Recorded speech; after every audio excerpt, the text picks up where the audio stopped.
add some new avatars to the villain. This is an avatar for an unknown player. Pretty obvious. Fish or a new player, someone who's a weak player or new to the game. Old Man Coffee or Knit, someone who plays very, very tight and very conservative. The Maniac or loose aggressive player, puts in a lot of action, dangerous player. And of course the Sharks or the good regs. Those are the ones you really have to watch out for. They're not going to be giving you action unless they think they can beat you.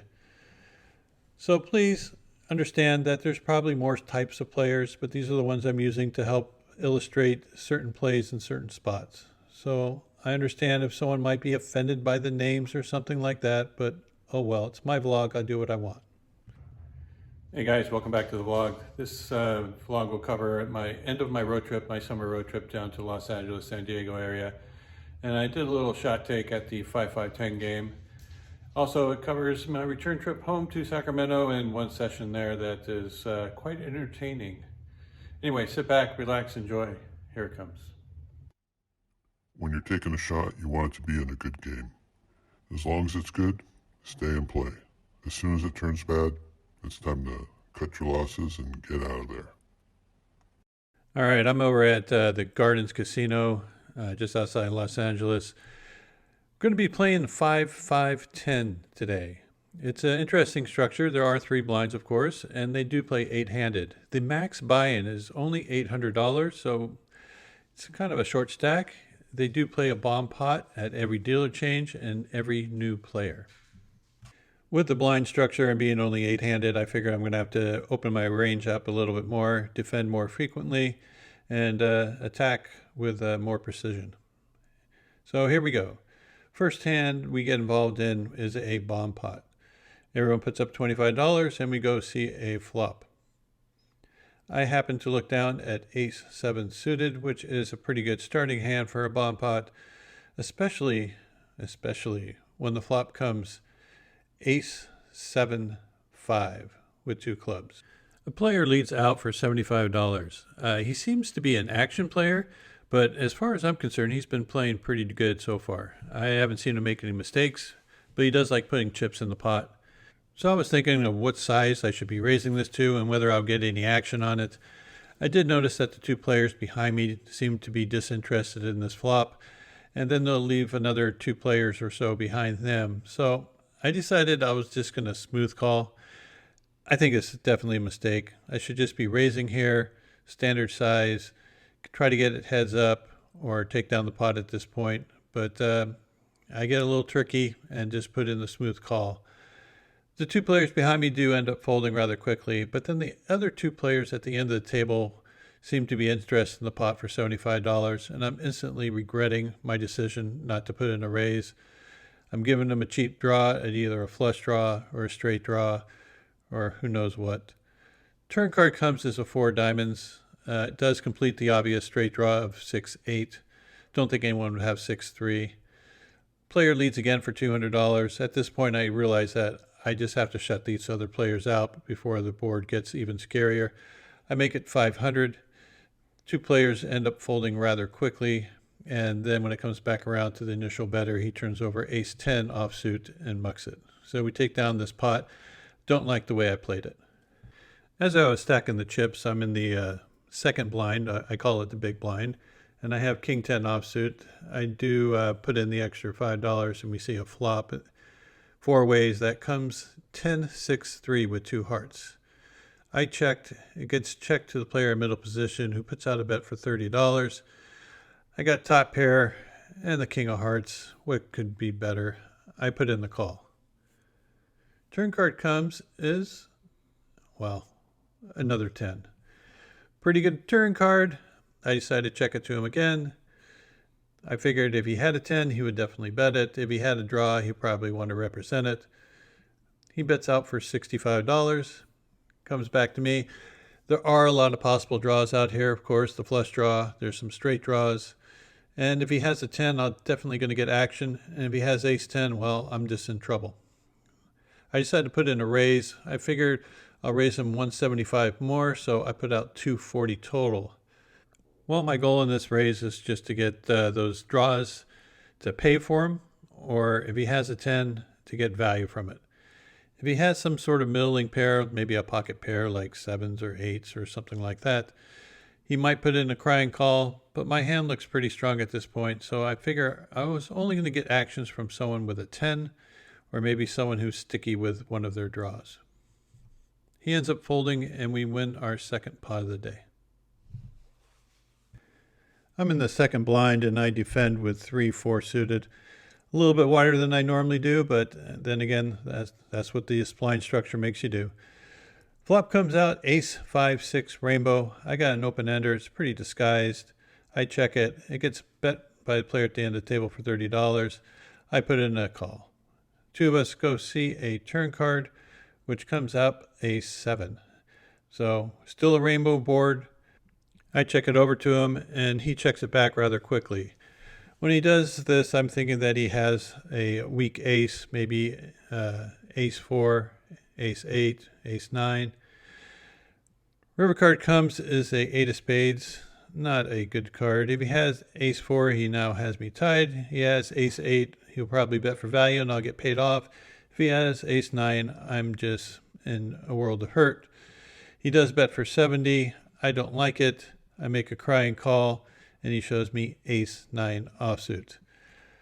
I wasn't picking up very many hands, and the ones I did I would miss. Here I had pocket fours, called a raise. We go 5 ways to a flop, and of course flop comes out ace with a picture card.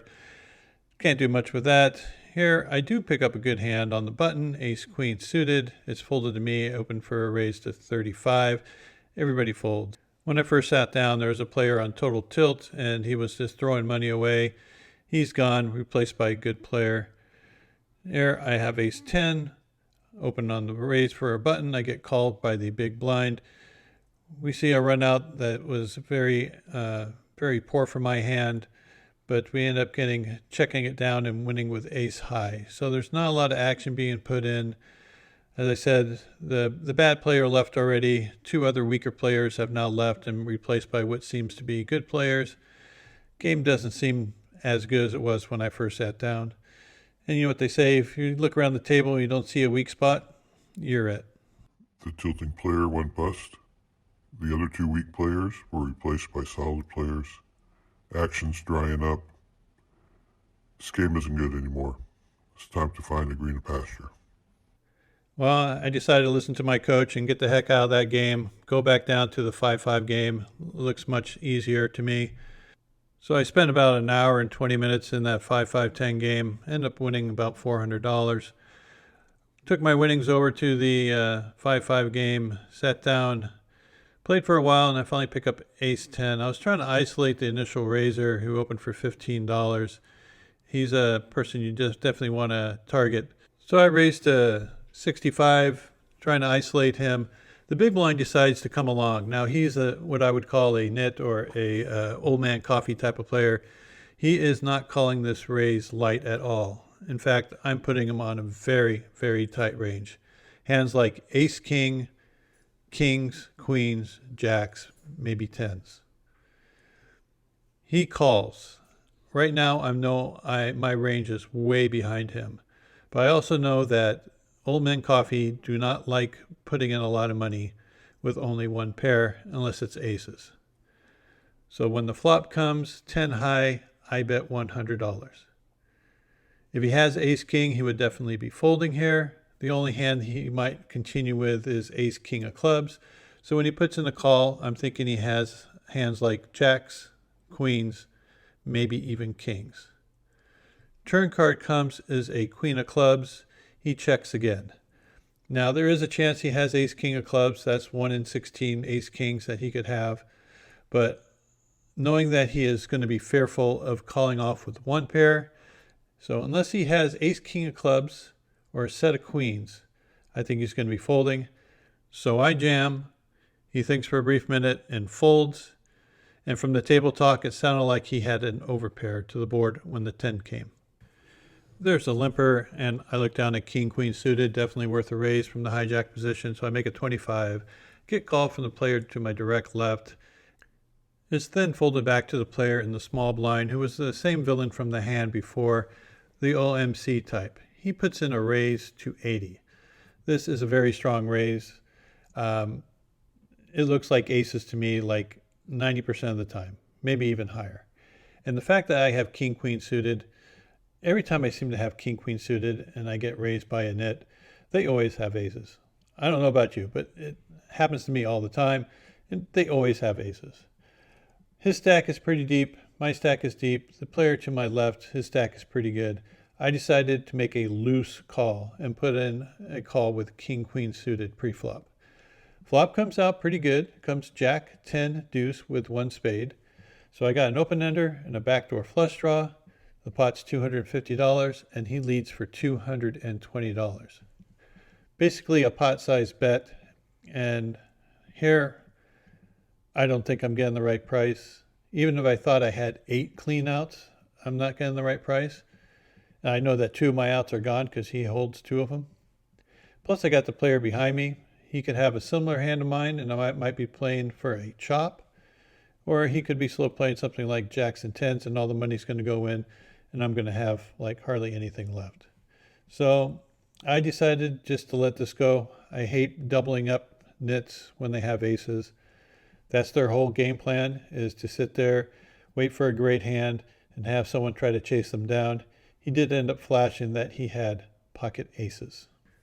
I did end up playing for about another hour, but I was really interested in playing the 5-5-10, and since that wasn't there, I decided to leave. Ended up going to Hustler Casino for their meetup game on Sunday. I met Mike X, really cool guy. Sat next to Nate Hill and played with him quite a bit. He was fun to be with. Also played with Nick Vertucci. He's the one that's a co-owner of the live stream at Hustler. The game was a 2-3 no-limit game. I started vlogging a bit. Soon it turned into any excuse to play double board PLO bomb pots. So that's not my specialty. I stopped recording, but there was plenty of action and people were throwing money all over the place. I did play for about 5 hours to help support the cause of raising money for Cody. I started getting a headache. They had a lot of music and festivities going on, and so after 5 hours, I decided to pack it up and head on home. And when I got home, I got a warm welcome from my poker coach, who was very happy to see me. Yeah, it feels good to be home. Been on the road for 2 weeks. Nothing like sleeping in your own bed after a long trip. Well, nothing like going back to your home casino after a long trip. And they welcomed me with a crazy rush of cards. I normally buy in for $500, but I decided to buy in for $1,000 today. I felt like mixing it up. 15 minutes in, I pick up ace king from the big blind. There's a couple people in there. Player raises to 13 on the button. He's an action player, very loose, very aggressive. I make it 70. It gets folded back around to this player who decides to put in the call for the 70. He can be calling me pretty wide. We have some history together. Flop comes out, queen 7-4 rainbow. Good flop for my range, not a good flop for my particular hand. I decided to leave for $55. My opponent doesn't think too long before he decides to put in the call for the 55. We do have a little history, so when he puts in the call for the 55, doesn't mean he has to have anything. He has floated me quite often in certain instances. This might be one of them. Turn card comes as a 6 of hearts. Bad card for my range, but if I had a big pair, ace queen, king queen, I would put max pressure on, so I decided just to go ahead and jam. He has about 340 behind. If he has a queen, he's going to be snap calling me. If he has something else, maybe a weaker pair with a draw, I expect him to be calling as well. But without those, I think he's going to fold, and he did. So we got one through with ace high. A little while later, we pick up ace king again. Similar situation, different raiser. I put in a 3-bet to 60, and everybody folds. We get a dealer change and decide to play a bomb pot. $15. I'm in the small blind. We got a 7-way bomb pot, and I have ace jack offsuit. Not a bad hand for a bomb pot, but I'm out of position, of course, and I play bomb pots pretty cautiously unless I hit something good. Flop comes jack 10-7 with 2 hearts, so I got top pair and a backdoor nut flush draw, but the board is very wet and it's very easy to be beaten here. I check it. A player in the under the gun position bets for $30. Player to his direct left puts in the call and it's folded back around to me. Here, I think my hand's too strong to fold and too weak to raise, so that leaves calling. So I put in the call and the other player folds out. We see a turn card of a deuce of diamonds. It does put up a second flush draw. Otherwise, it doesn't change too much. I check it. The player now bets $50. It's a little bit on the small size. I think I might be in the lead right here. The other player calls. I'm a little concerned about him. I decided just to call. See a river card, which comes a 10 of clubs. Actually, I think this is a good card. I actually thought about leading here small, but then I decided to check. It gets checked around quickly. I say I have a jack, and I turn over my ace jack. Apparently that was good because we caught the case jack on the flop. Everyone said they had a jack, but of course, ace kicker does the trick. Well, I'm already up $350, and I got jack 10 suited in the middle position, putting a raise to 15, end up getting 2 callers for the 15, and then the big blind, who's that aggressive player, makes it 55. Definitely think he has something good. I decided to put in the call, see if my rush would continue. We lose one of the players who folds, and the other one from the small blind does put in the call. So we're going to end up going 3 ways to this flop, and we got $181 in the center. Flop comes out 9-7-5 with 2 diamonds. So I got a straight flush draw, 2 overcards, everything you would want from a jack 10 suited hand, and our opponent leads for $160. This screams overpair to me. I'm thinking, well, there's no way I'm going to be folding this hand, and if he doesn't have an overpair and just has something like ace king, I might be able to get a fold out of him. I just go ahead and jam. I figure I have about 47-48% equity against pocket aces. The other player folds out. He puts in the quick call, and we see a run out of a 10 of spades and an 8 of clubs. I turn over my hand. I made the straight. He shows pocket kings. So the rush continues. Over the last 20 minutes or so, it seems like I've been winning almost every pot, even the small ones. Here I have pocket jacks from the small blind. There was a $6 straddle. Couple callers. I decided to raise to 70, just trying to price out everyone and steal some blinds. But I think people think I'm just totally out of it. There's no way I can be having that many good hands in a row. I must be stealing. So someone decided to look me up for $70. And you know what? Everyone goes, that guy's probably right. Doug's probably out of line again. Let me look him up too. So we get another caller for $70. And of course, this little party of callers decides to bring the button to come in calling. So we went from people limping in for $6 to everyone calling a raise to $70. So we have a $280 pot, and I got jacks in the small blind. Well, let's see what comes on the flop. It comes king 8-8. It's a rainbow flop, so no worries about flush draw. I did decide to check it, see if anyone wanted to take a stab at it with a king or an 8. They did not seem too happy with that flop because it ends up getting checked around. I think I'm best at this point. Turn card is a 10 of clubs. Good card for me. It does bring up a flush draw and some possible straight draws, but thinking I have the best hand at this time, I'm going to put a little pressure on, so I decided to bet for 160. First player doesn't like that. He ends up folding. So does the second and the third player. And we ended up taking down this pot with a pair of jacks. Why couldn't I run like this in that 5-5-10 game? Well, there's one limp in front of me, and I raised to $20 with a pair of nines. End up getting a call to the player 2 to my left, another one from the player on the button, and the player to my right, who originally limped, also puts in the call. So we're going to end up going 4 ways to this flop with $84 in the center. Flop comes out 8-5 deuce rainbow. So Great flop for a pair of nines. There's going to be a couple people that might have some sort of straight draw with a 7-6, but I'm blocking that. And other than that, I might get action from an 8. Maybe someone won't believe me with overcards. I decided to bet on the bigger side, make it $70.